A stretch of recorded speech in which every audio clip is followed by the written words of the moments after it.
Hi, this is Gay Henricks. Mike and I had a great time talking about some really key fundamental issues. And I want you to pay attention, particularly when you listen to the podcast, to the whole concept of wonder and the power of wonder, what it can do for you. And also listen in for the power of saying no. This is Mike Koenigs, and one of the things that Gay shared in this episode that I'm really looking forward to you experiencing is an exercise to get into alignment. Gay is also going to share with you his 5 big goals. They're really, really important because when you think through his lens and some of the tools he's going to give you, he shares with you how it's possible to create and manifest luck. So all that and more in this episode of The Big Leap.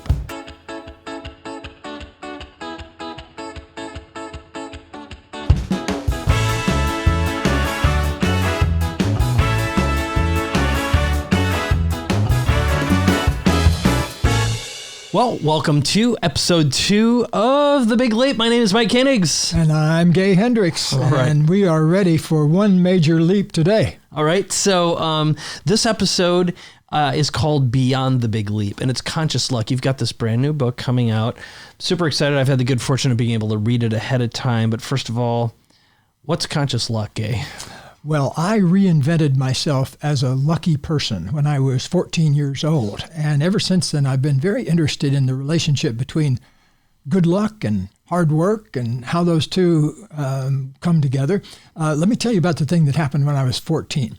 For some reason, my school was doing a fundraiser and sold tickets to a movie. And I'm not even sure what the movie was now, but we all went to this movie. So it was all full of, 200 or 300 high school and junior high kids.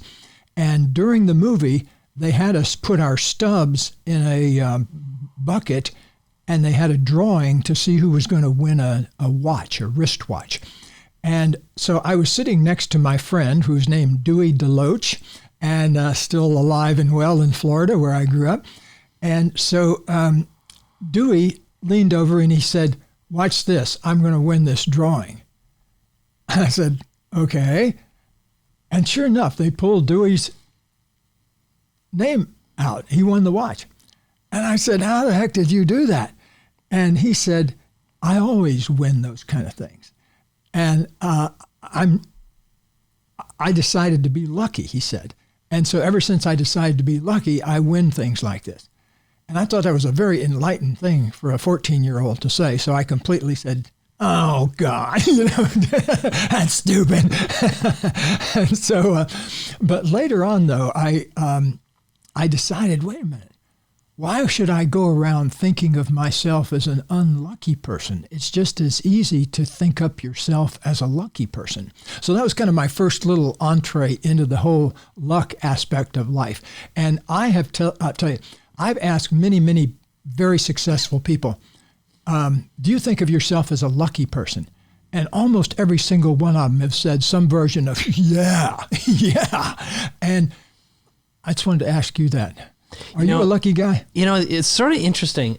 I would say yes now, but growing up, so I grew up with really lucky people. My sister and my dad, if I'd sit down and play a game of luck with them, so anything that involved cards or dice or a shuffle of some nature, it didn't matter what that game was, I lost almost all the time. Okay. It just didn't happen. And when it came to like winning something at a raffle or something like that, it happened once that I remember, probably from like 1st through 8th grade. So, mid-teens. And then I've moved forward in life, I would say definitely yes. And, my luck has come from preparation and relationships. In other words, I think I've created my own opportunities for luck by being present when more opportunities could happen. So if it's controlled luck, but purely random luck, in the past, like when someone would say something like, "Oh yeah, everything happens for a reason," I'd be like, what a pile of BS. I hated it. Yeah. It's like nothing happens for a reason. It just, stuff either happens or you control it. Mm-hmm. And I think as I've grown a little bit older, I've realized that the more I push and try to control, the less successful I am, and the more I relax into it and really open up my day with something really intentional. So, for example, I had a really, really awesome week last week where I enrolled probably $500,000 worth of new business. And it all started with me feeling different about it. So I think the answer to your question is the more I paid attention to my feelings and trusted and stepped away from control, the more lucky I've become. So I don't know how that fits into answering your question or not, but that's about as good as I can do right now. I can't say I figured it out, and that's one of the reasons why I'm so excited about this episode, honestly. All right. Yeah, well, there's a number of pathways, I think. First of all, one of the things you heard me talk about last time we were together was the importance of having luck-worthy goals. And if you think about it, the way I put it is you've got to give luck a good reason to visit. That you want to have the highest quality possible goals for yourself. And then once you've come up with those high quality goals, start opening up to support for those. Okay. Can you give us an example of one of those or a story you can remember? Yeah. When my daughter was in the first grade, I was in the habit of going over and sitting in her classroom to help the teacher out, and they like to have parents come in and do various things. And so I spent a lot of time in her classroom. And one thing I noticed, I was still in graduate school at the time working on my PhD, and I started noticing that the teacher spent a tremendous amount of time just getting kids organized and sort of herding them from place to place and getting them calmed back down after recess and that kind of thing. And by my observation, the teacher was spending about 50% of her time not doing anything that related to teaching. And she complained about that, and I figured, okay, how could I solve this problem? And so I created this little book of what I call centering activities that you could do very quickly with kids that would get them refocused and centered again. And so I started making these notes, and I happened to bump into another Stanford professor named Jim Fadiman. And he said, "What are you interested in these days?" He said, "You're about to finish your PhD. What are you going to be working on?" And I said, "Well, I've got this great idea that I'm putting together this little package of relaxation and centering activities for kids." And he said, "Really?" And I said, "Yeah." And he said, "Well, I just started work as a scout for Prentice Hall Books. And I bet they would be interested in that kind of thing because this very forward-thinking editor there named Lynn Lumsden wants to do kind of new things like that." So by the time I walked back to my little grubby graduate student office, I'd already put together the outline of a book in my mind.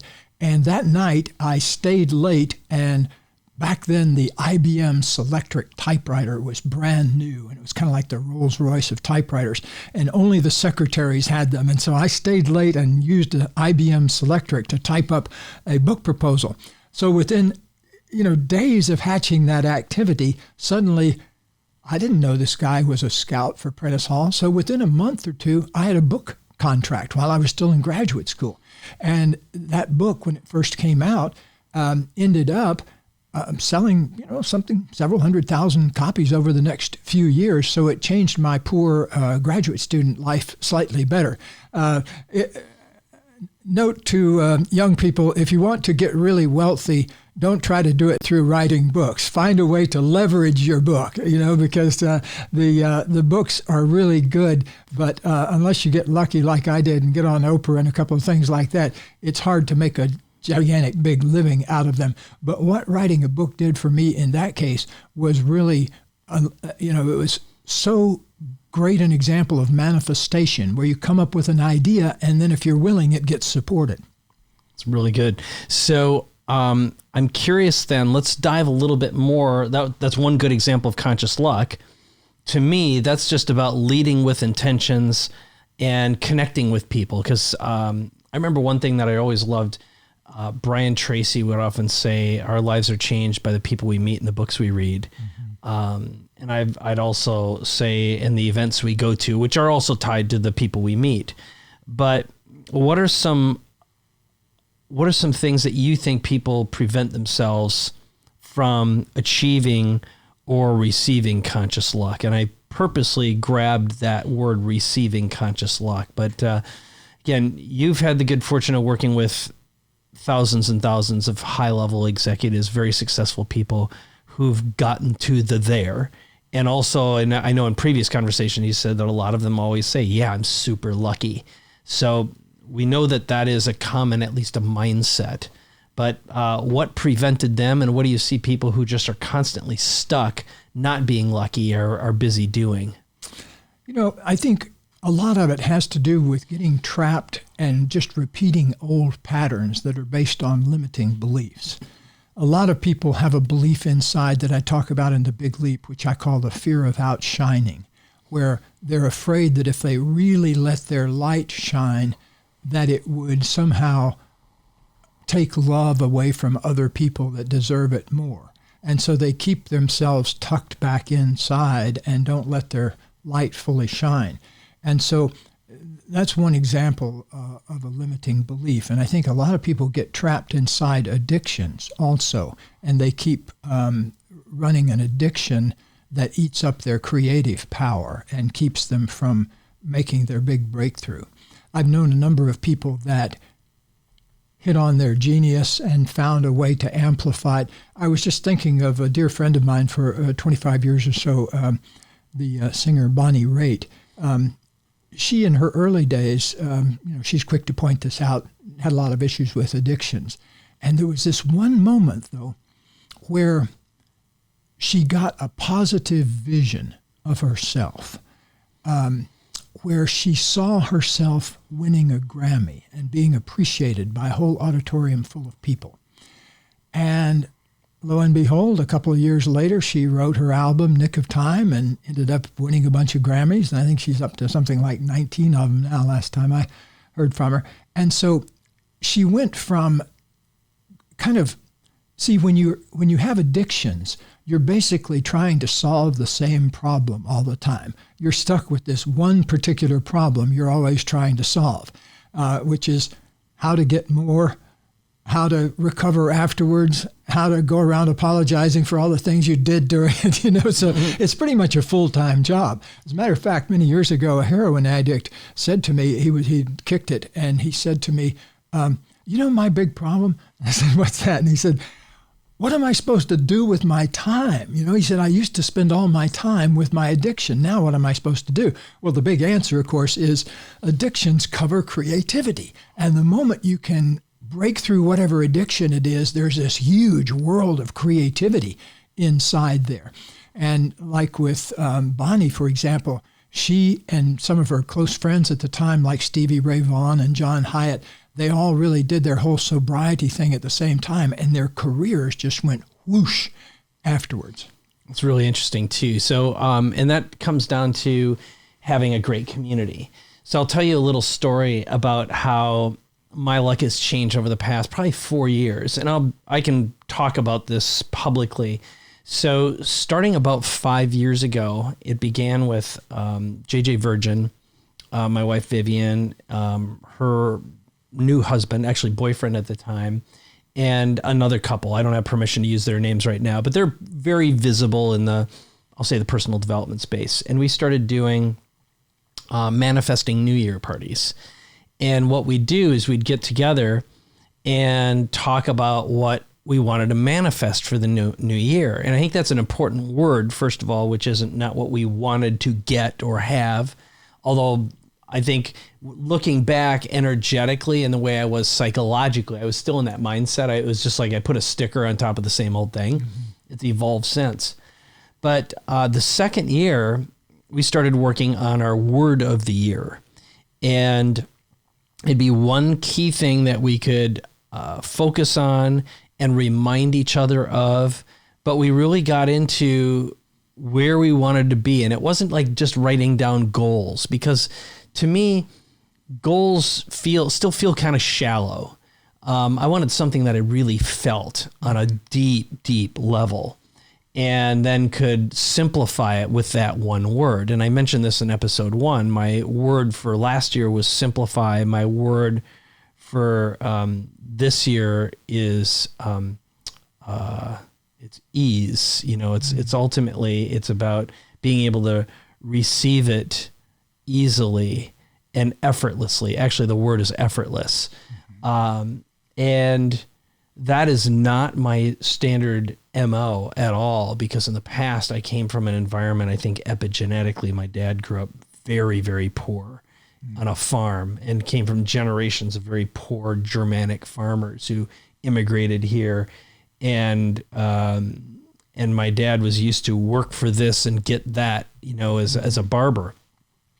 Everything happened in 20-minute increments. There was zero leverage there.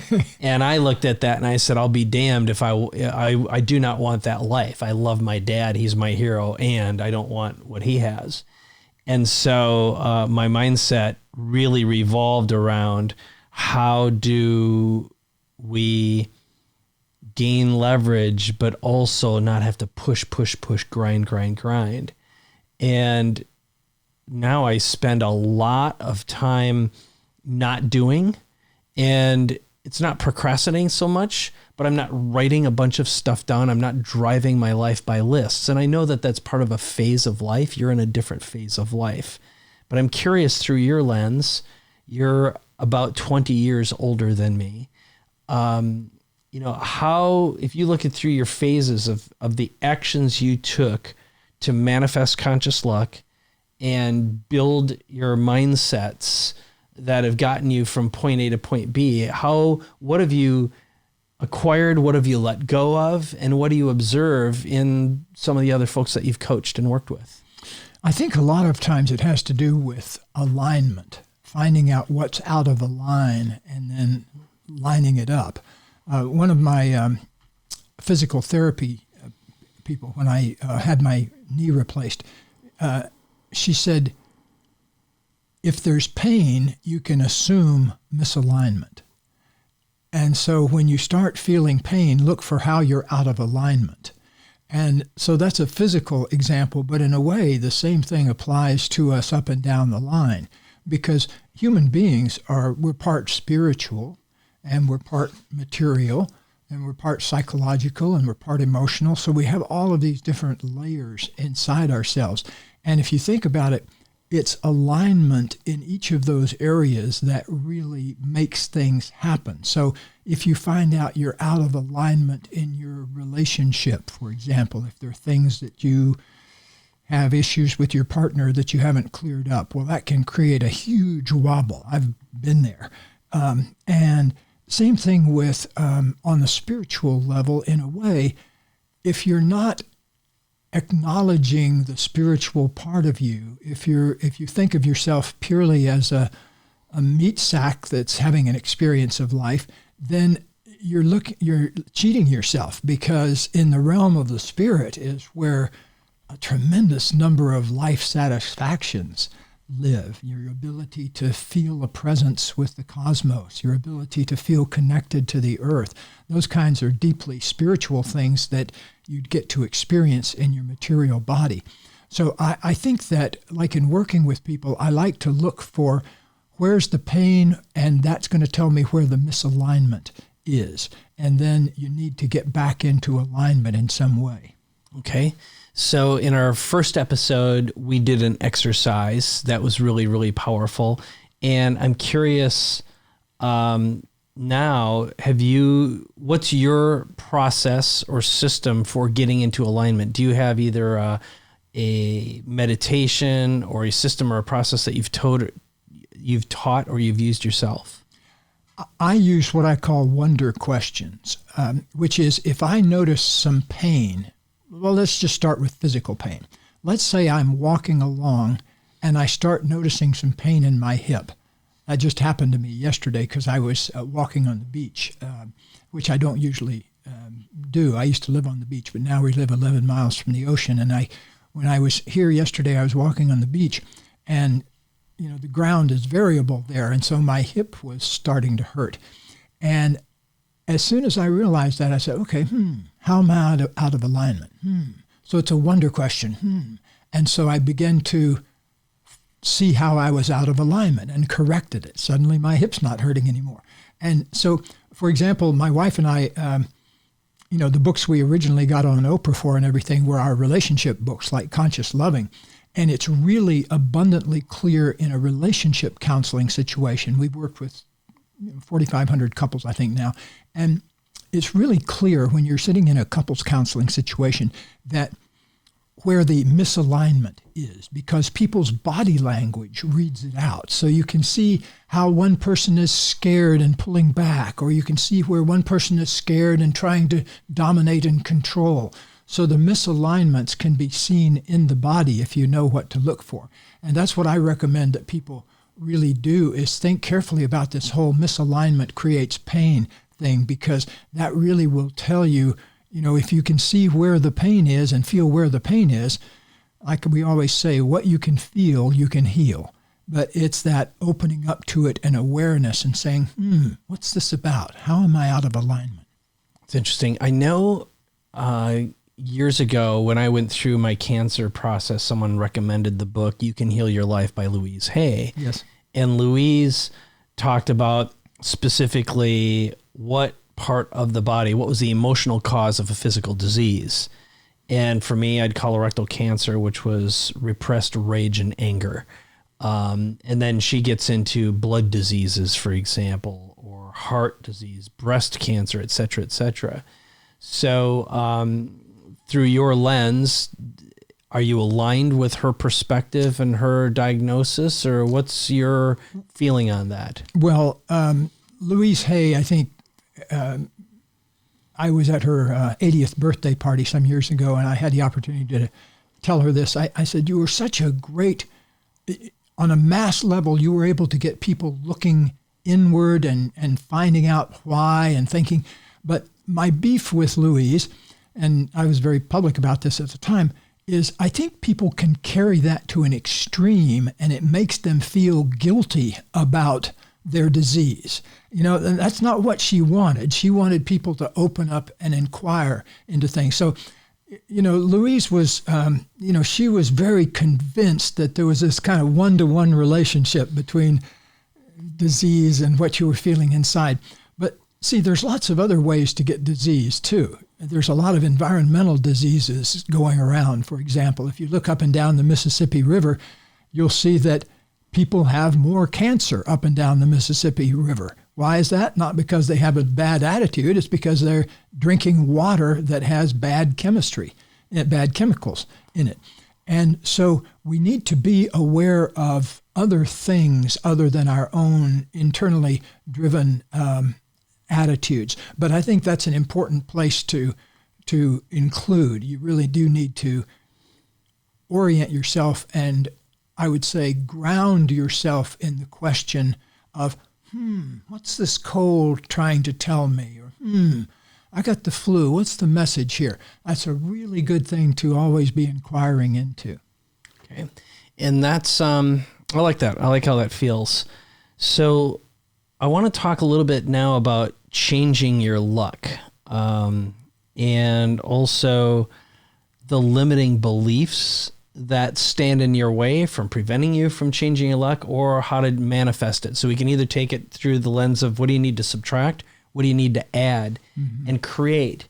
Because when I look at my life, this is one lesson I've learned from a pure business perspective, which is the more enrollment conversations that I have going on, the higher my income. The more I speak, the higher my income.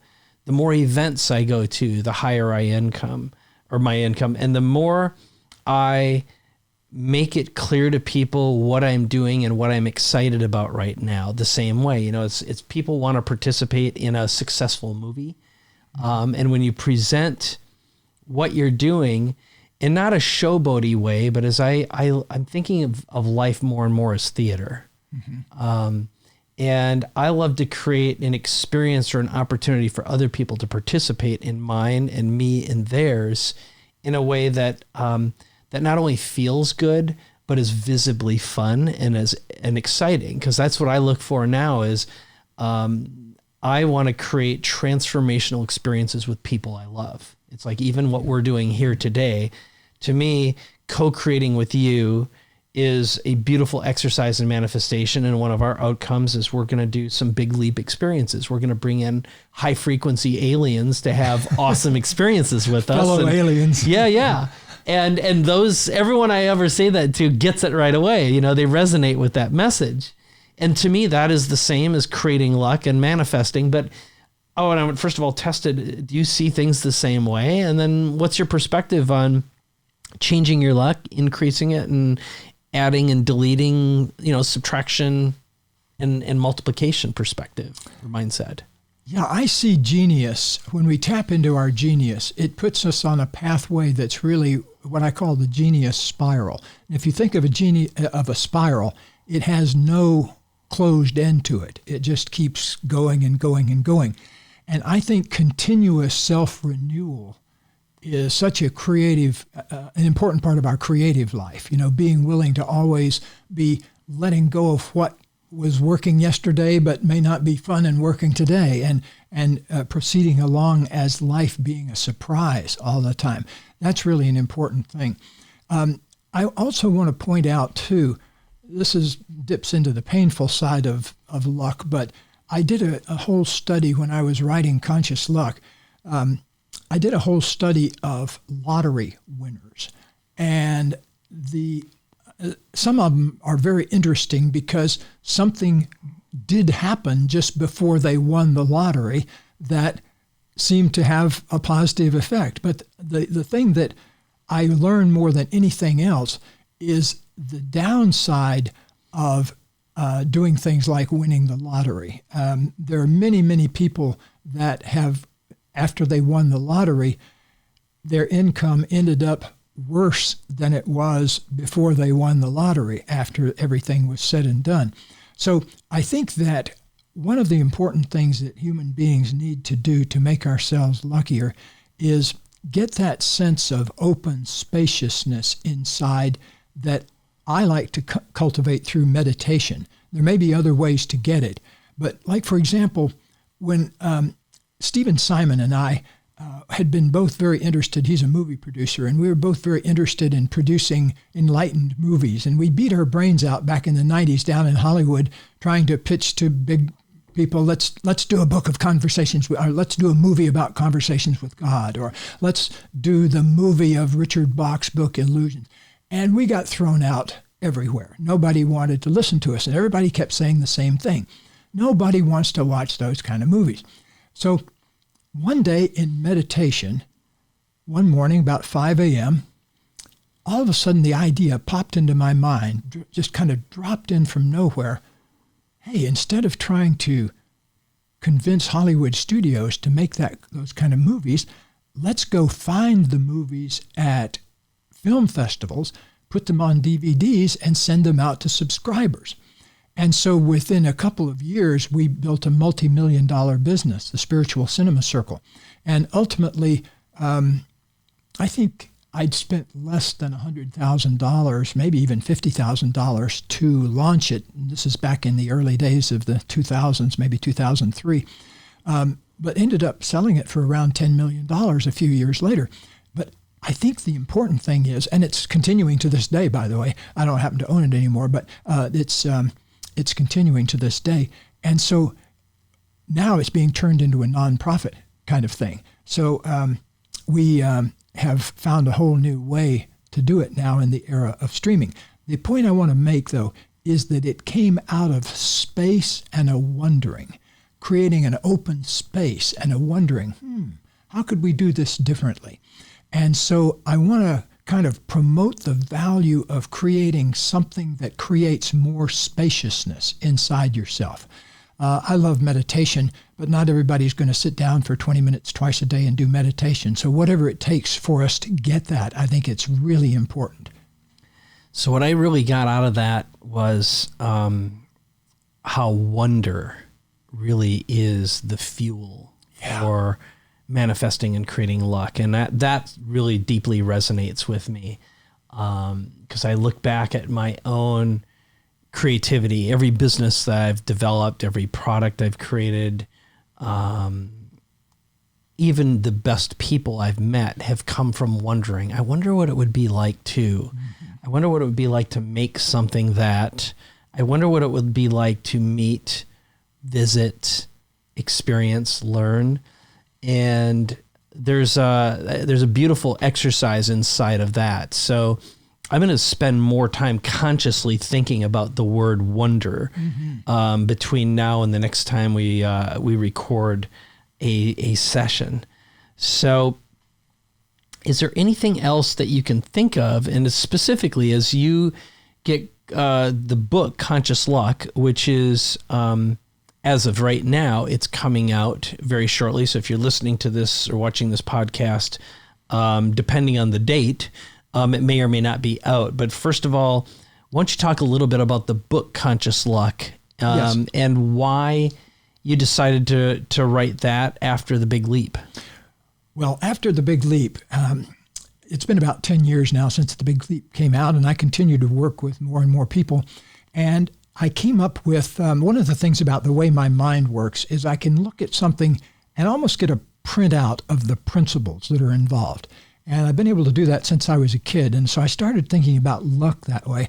And eventually I got my printout of 8 different pathways that lucky people go to get their luck. So 8 different things that people can do. And I hope in future conversations we'll be able to get down into all of those. But the main thing I want to just leave everybody with is that we do have the capacity. There is a space in us, I call it pure consciousness, that if you can open up to it, it's underneath all of your programming. It's the ground floor of everything.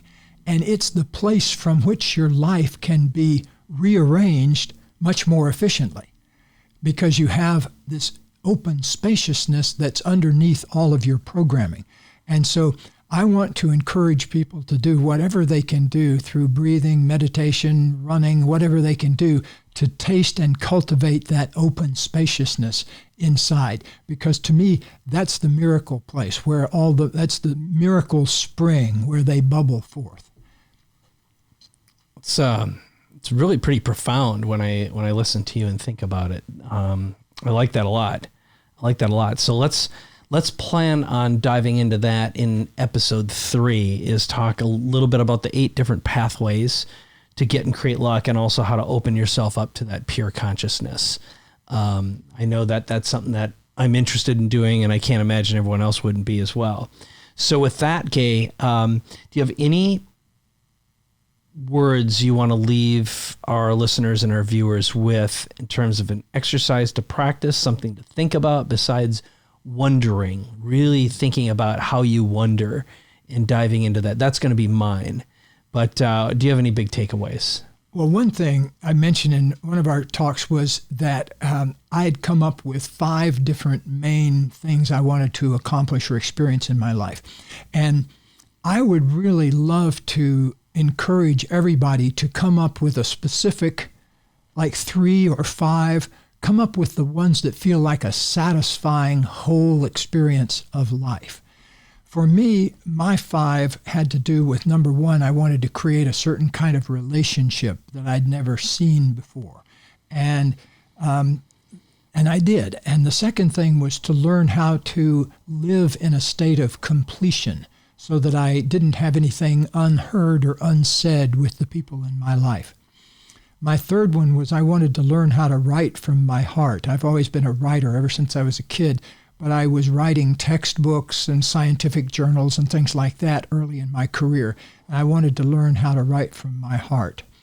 The fourth thing I wanted to learn how to do was to have an experience, a real life, real time, right now, in the body of experience of the creator force in life, spirit or God or whatever you want to call it. I wasn't interested in the theology of it. I wanted to feel what that felt like. And so that's kind of how I've set up my spiritual life, is toward things that have the actual experience I can perceive right here. The fifth thing I mapped out for my life was I wanted to savor everything. I wanted to be right here for the moments of my life. I tell the story in one of my books of going out with my 10-year-old daughter when she was in the 5th grade, and she had this wonderful costume, Halloween costume, and house to house we went. Everybody would get so excited about her costume. And I realized halfway through, as we were going around, that whole time I'd been working on my mind on a journal article I was writing on. So I was sort of halfway there with her and halfway in my head. And I remember afterwards saying, wow, I missed out on a good bit of this experience tonight because my head was somewhere else. And it made a kind of a jolt in me. And so that really shifted me around wanting to have a savoring experience of life. I love that. It's really powerful. I can't say that I have had the 5, they weren't super focused, but I know looking back, mine have revolved around, especially when I almost took it away from myself multiple times, right? Well, loss of a marriage, almost loss of life a couple times in my case. And also some big bumps in my current marriage that I've had a few times, self-inflicted, of course, and also not being present or conscious for my son. So those are the negative sides. On the positive side, I had some very specific financial goals that I achieved, some fame, visibility goals that I achieved, and then the intimacy with my wife, being able to have a best friend. And I think that's very close to you and I are very aligned with the relationship. And mine have evolved now into my 5 values. They all have to do with co-creation, innovation, being present, and relinquishing, never living in a space of fear. So on a positive level, being able to manifest on demand, and always realizing that I'll never run out. And that's been an ongoing internal battle and a realization. So being able to stay in that state. The truth is, achieving that level of fame, that was actually a gift I could have given myself at any time. It never came from the outside world. I had to award myself the same sense and the feeling. And that's why I know of very successful people, at least visibly, who are still stage chasers and stage addicts who are never satisfied and never happy. And this isn't about comparing, but I see my old self inside of many other people. So I think it's going to be really interesting to go down this path a little bit further when we dive into episode 3. So as we wrap this one up, any parting words? Well, I think that many wonderful things can come from wondering what it is that I most want to accomplish and achieve in my life. It only takes a few moments to wonder your way into a really magical life, and it's absolutely free. Wonder is free for the taking. Beautiful. So to wrap this one up, the summary of this episode, Beyond the Big Leap and Conscious Luck, is make sure you show up for episode 3 when that's released. Next, head over to Apple iTunes and please give us a rating, some comments. Gay and I read all of your comments, and we'll also keep you up to date on some Big Leap experiences that we have planned in the future as well. And of course, keep your eyes open for the book Conscious Luck. So between now and our next episode, thank you so much for listening and watching. This is Mike Koenigs. Thank you so much for being here with Gay Henricks and myself.